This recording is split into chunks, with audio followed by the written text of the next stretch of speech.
In Omar's electrical shop, there was a DVD player for sale.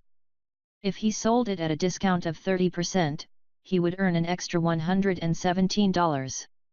If he sold it at a discount of 18%, he would earn an extra $153. If he wanted to earn an extra $27, how much money would he sell the DVD player at?